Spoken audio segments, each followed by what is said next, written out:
When I was a one-on-one coach, and so before I went into the group, I developed a method using Loom videos and basically direct pitches. So very similar to what I had my client do with the VSL, which is more based on the group.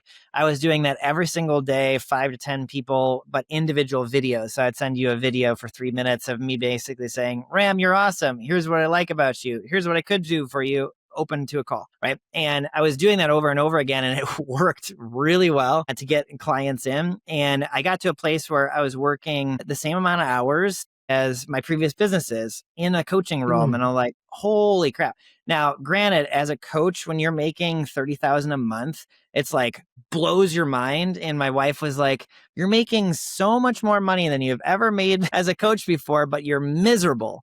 And I was like, I need to apply my own method to my business. So before then, I was a coach, kind of similar to like a sports coach, where the sports coach mhm, might not be the greatest at basketball, but he's teaching a bunch of basketball players how to be better, right? And it was the time where I started to understand that my vision was bigger than the 15 clients that I had at the time.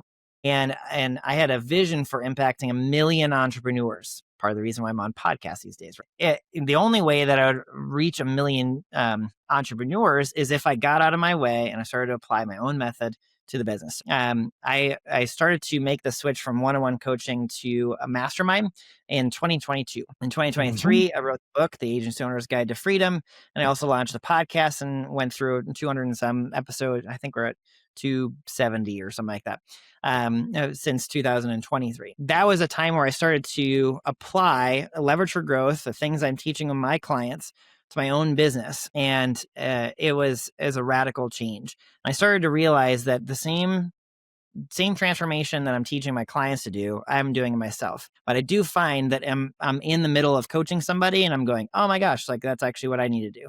I'll get ideas and strategies actually just from talking. And the more I Mm. do it, the more I'm like, oh my gosh, that's exactly how I need to apply it for my business. So those are the kinds of the times where I'm like, I reach that same level where I'm like, something needs to pivot in the business because I was becoming my client basically. So